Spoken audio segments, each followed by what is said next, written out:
मुस्तफ़ा कमाल साहब का जो रवैया था वो रवैया मीडिया ने बहुत हाईलाइट किया, बहुत तनकीद का निशाना बनाया गया। फिर खबर ये आई कि हाथ से इस्तीफ़ा लिखा, वज़ीर आज़म को दिया, लेकिन वज़ीर आज़म ने कबूल नहीं किया। ये क्या स्टोरी है? क्या ये भी हम समझें कि ये एक प्री प्लान सारा सिस्टम था जो चलाया गया?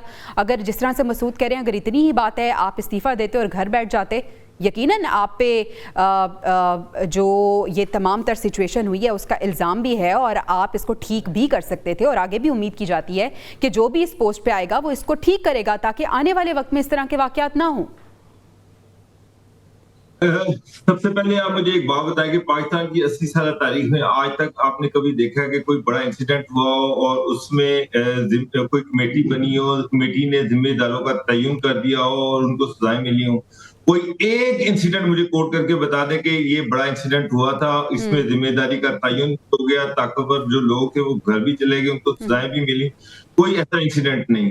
इस तरह से नहीं होता। मसूद बिल्कुल सही कह रहे हैं, जिसने रिजाइन देना होता है वो रिजाइन देके घर चला जाता है। वो ये नहीं कहता कि जी प्राइम मिनिस्टर जो इसको एक्सेप्ट करेंगे या नहीं करेंगे। ये अंडरस्टैंडिंग होती है कि जनाब मैं रिजाइन कर दूंगा, आपने एक्सेप्ट नहीं करना, या प्राइम मिनिस्टर ने उन्होंने कन्वे कर दिया होना है कि रिजाइन कर दो, एक्सेप्ट कौन सा होना है। तो दूसरी बात, आज असेंबली में भी एक करारदाद पास हुई। मैं आपको एक चीज बता दूं, इस तरह के इंसिडेंट कभी नहीं रुक सकते, कभी नहीं रुक सकते जब दो सिस्टम वर्क कर रहे होंगे। उसी हॉस्पिटल में एक वीवीआईपी रूम भी है, वहां पर ताकतवर तगड़े लोगों का जो है वो इलाज किया जाता है, ट्रीटमेंट किया जाता है। आज तक मैंने किसी हॉस्पिटल के वीवीआईपी एरिया में इस तरह का इंसिडेंट होते नहीं देखा। आप चेहरे देखें, माओ के चेहरे देखें, रोती बिलखती माओ के, उनके बापों के चेहरे देखें, वाज़े तौर पर पता चलता है कि सब गरीब थे, मेरे जैसे लोग थे, आपके जैसे लोग थे, कोई इशराफिया का बंदा नहीं था उनमें। आज तक किसी वीआईपी रूम के कमरे को आग नहीं लगी, वहां पर कभी आज तक इंक्यूबेटर नहीं जले। तो भाई जब तक करारदाद पास करनी है तो ये करो कि अस्पताल में एक ही निजाम इलाज होगा, एक ही बेड होगा, एक ही कमरा होगा, वहां पे जो अरबपति हो, करोड़पति हो, जो भी हो, उसका इलाज उसी जगह पर होगा।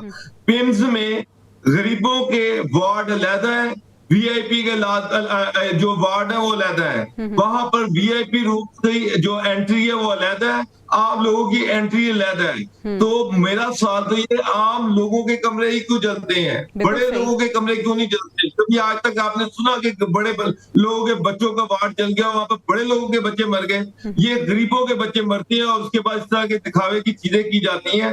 असेंबली को चाहिए था कि वीआईपी रूम का कल्चर खत्म करती, कहती कि भाई अरबपति जो लोग हैं, जो मिनिस्टर है, जो सेक्रेटरीज है, वो भी अपने अपने बच्चों का इलाज, अपनी बीवियों का इलाज इसी सिस्टम में करेंगे, यहीं पर आकर करेंगे, लाइनों में लग कर करेंगे, इसी जगह पे करेंगे। फिर मैं देखूंगा कैसे आग लगती है। वहां पर मेंटेनेंस जो होती है वो यहाँ की मेंटेनेंस से डिफरेंट है, वहां पे जो पैसा खर्च होता है वो यहाँ के पैसे से खर्च डिफरेंट है। एग्जीक्यूटिव डायरेक्टिव में उनकी आप लोगों पे कोई तवज्जो ही नहीं है। वहां पे 100 मरे, भले 50 मरे, चाहे 5000 मर जाए, कौन पूछने वाला है?